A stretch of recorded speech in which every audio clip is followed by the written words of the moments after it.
అందరికీ నమస్కారం. చంద్రబాబు నాయుడు గారి సారథ్యంలో కూటమి పాలన సూపర్ 6 పథకాలు అమలు చేయలేమని, నేను సంపద సృష్టించలేనని, నేను పేద సామాన్య వర్గాలకు ఇచ్చినటువంటి హామీలని అమలు చేయలేనని చంద్రబాబు నాయుడు గారు నిన్న చేతులెత్తేశారు. ఇది పేద సామాన్య వర్గాల్ని మీరు మోసం చేయడం కాదా అని చంద్రబాబు గారిని ఒక్కళ్ళనే కాదు, పవన్ కళ్యాణ్ గారిని కూడా సూటిగా ప్రశ్నిస్తా ఉన్నాం. ఎన్నికల సమయంలో కూడా సూపర్ 6 అమలు చేస్తాం అని చంద్రబాబు గారు ఓదరగొట్టారు. 40 సంవత్సరాల అనుభవం ఉంది, నేను అద్భుతంగా పాలన చేస్తా జగన్ గారికి మించి అని ఇష్టానుసారం మాట్లాడారు. వీరితో పాటు పవన్ కళ్యాణ్ గారు కూడా సూపర్ 6 అమలు చేయించే బాధ్యత నాది, నన్ను నమ్మండి, కూటమికి మద్దతు ఇవ్వండి, ఓట్లు వేయండి అని ఆయన చంద్రబాబు గారితో కలిసి ప్రచారం చేశారు. మరి ఈ రోజున పవన్ కళ్యాణ్ గారు నిన్న చంద్రబాబు నాయుడు గారు సూపర్ 6 అమలు చేయలేమని వారు ప్రకటించారు. దీని మీద మీరు స్పందించాలి, పోరాడాలి, సూపర్ 6 అమలు చేయించే బాధ్యత మీరు తీసుకోవాలి. లేదంటే ప్రజల్ని నమ్మించి మోసం చేసిన మిమ్మల్ని కూడా ఊరుకోరని కూడా ఈ సందర్భంగా హెచ్చరిస్తూ, చంద్రబాబు గారి పాలన అంతా కూడా సంక్షేమ పథకాల్లో కోత, పన్నుల మోత, సూపర్ 6 అమలు లేదు, ఇంకో పక్క మాత్రం పన్నుల మోత మోగిస్తూ ఉన్నారు. విద్యుత్ ఛార్జీలు పెంచి 15,000 కోట్ల రూపాయలకు పైగా భారం వేశారు.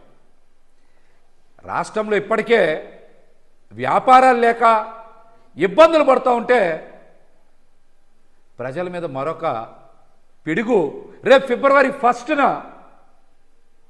ఆస్తుల విలువలు పెంచి రిజిస్ట్రేషన్ ఛార్జీలు పెంచుతారంట. ఇదొక భారం. ఓ పక్కనేమో విద్యుత్ ఛార్జీల పెంపు, మరొక పక్కనేమో భూముల రేట్లు పెంపు చేసి ప్రజల దగ్గర నుంచి పన్నులు విపరీతంగా వసూలు చేసే ప్రక్రియ. ఇంకో పక్కన చూశారుగా రాష్ట్రంలో ఇష్టం వచ్చినట్టు వీళ్ళు మాట్లాడతా ప్రజల్ని చలానాలు కట్టమని కనీసం 1,030 రూపాయలు వసూలు చేస్తూ ఉన్నారు.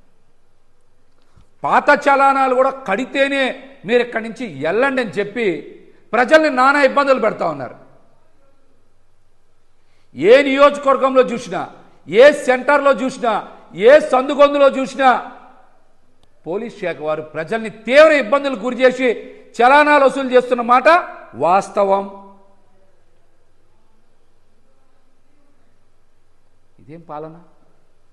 ఇదేం పాలన? సంపద సృష్టించడం అంటే ప్రజల మీద విద్యుత్ ఛార్జీలు పెంచడం, భూమి రేట్లు పెంచి డబ్బులు లాగేయడం, చలానాల్ని ఇష్టానుసారం వసూలు చేయడం, ఇదా సంపద సృష్టి అంటే?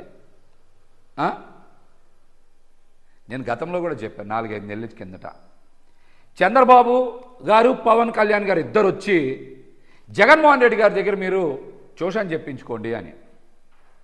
నేను 4 నెలల కిందటనే చెప్పే మాట.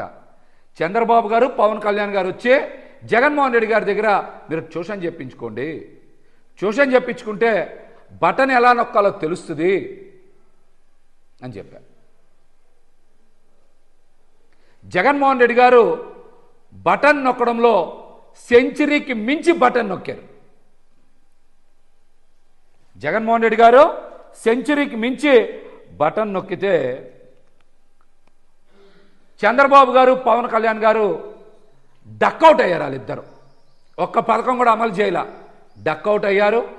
ప్రజల్ని మాత్రం మోసపూరితంగా రన్అవుట్ చేశారు. వాళ్ళు ప్రజల్ని మోసపూరితంగా రన్అవుట్ చేశారు. జగన్మోహన్ రెడ్డి గారు 135 సార్లకి పైగా బటన్ నొక్కారు. తన 5 ఏళ్ల పాలనలో సరాసరి ప్రతి 14 రోజులకు ఒకసారి బటన్ నొక్కి పేద సామాన్య వర్గాల ఖాతాల్లో, మహిళల ఖాతాల్లో నేరుగా ఎక్కడ అవినీతికి తావు లేకుండా డబ్బులు జమ చేసి పేద సామాన్య వర్గాల జీవిత ప్రమాణాలు పెంచడానికి, వాళ్ళ కళ్ళల్లో ఆనందం చూడడానికి, మహిళలు సంతోషంగా ఉండాలని ఆయన దీర్ఘకాలిక ప్రణాళికతో అభివృద్ధికి బాటలు వేశారు. సంక్షేమంతో పాటు వాళ్ళ జీవన ప్రమాణాలను పెంచి అభివృద్ధికి బాటలు వేస్తే ఈ రోజున చంద్రబాబు పవన్ కళ్యాణ్ గారు ఒక్కసారంటే ఒక్కసారి బటన్ నొక్కలేక చతికిల పడ్డారు. ఇది మోసం కాదా? ఇది కుట్ర కాదా? మేనిఫెస్టో సమయంలోనే భారతీయ జనతా పార్టీ చంద్రబాబు గారు పవన్ కళ్యాణ్ గారు పట్టుకున్న మేనిఫెస్టోని పట్టుకోవాలా. ఆ రోజు కూడా ప్రజలు గ్రహించలేకపోయారు ఈ మేనిఫెస్టో అమలుకు సాధ్యం కాదని. అదే అంశాన్ని జగన్మోహన్ రెడ్డి గారు కూడా చెప్పారు, ఇది మాయ మేనిఫెస్టో అని. ప్రజలు కన్ఫ్యూజ్ అయ్యారు, ప్రజలు ఈ మాయలో పడ్డారు. ఇవాళ మీరు కూడా బాబు గారిని పవన్ కళ్యాణ్ గారిని ప్రశ్నించాలి.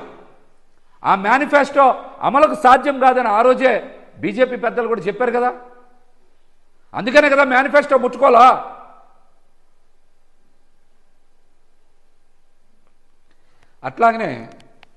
అట్లాగనే